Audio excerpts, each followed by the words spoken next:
Tahun 2024 sejumlah agenda penting menanti, mulai dari agenda politik hingga agenda olahraga. Itu semua penting bagi Indonesia. Diskusi perdana tahun ini kami soroti berbagai agenda penting di 2024. Dalam hitungan minggu, pemilu 2024, Pesta Demokrasi Indonesia akan digelar. 14 Februari 2024 akan berlangsung pemungutan suara. Yang jadi sorotan bukan hanya soal siapa saja yang berkontestasi dalam pemilu 2024, tapi seberapa besar partisipasi pemilih dalam pemilu nantinya. Kita lihat partisipasi pemilih dalam dua pemilu presiden sebelumnya.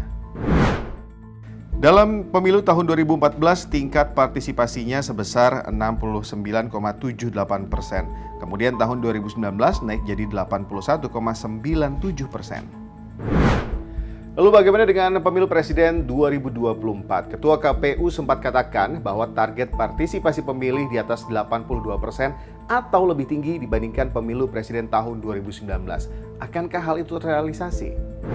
Kita sudah punya pengalaman panjang ya, pasca reformasi masyarakat datang berbondong-bondong memilih calon pemimpinnya.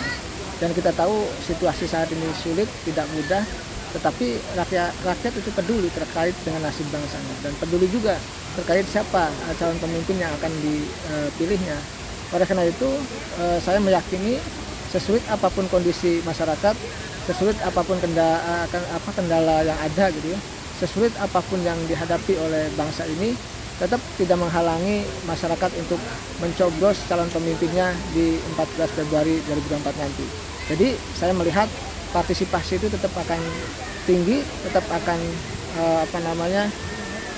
memiliki nilai historis dalam pemilu, dan saya meyakini juga bahwa masyarakat akan datang berbondong-bondong ke TPS. Ada dua dorongan tingginya angka partisipasi politik itu. Yang pertama yaitu adalah keinginan pribadi, ya, itu karena tingkat masyarakat mungkin yang rasional mencoblos calon pemimpinnya. Yang kedua di saat yang sama adalah mereka dimobilisasi oleh tim sukses kandidat capres-cawapres, termasuk oleh calon anggota legislatif yang dari partai politik, sehingga ya suka tidak suka, senang tidak senang, masyarakat itu juga datang ke TPS. Selain agenda politik di tahun 2024 ada juga agenda penting lainnya, agenda olahraga ajang multi-event 4 tahunan Olimpiade 2024 yang akan berlangsung di Paris.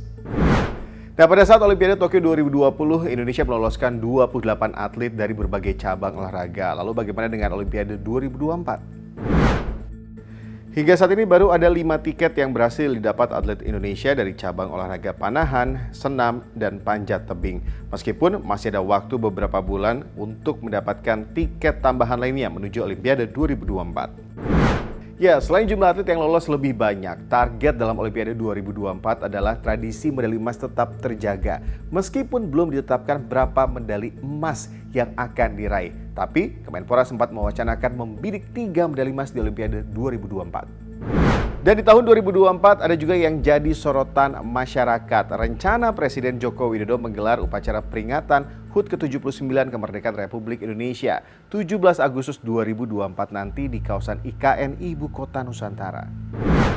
Hingga kini pembangunan IKN terus berlangsung, sejumlah fasilitas dibangun diantaranya Hotel Nusantara dan rencananya bisa digunakan sebelum upacara 17 Agustus tahun 2024.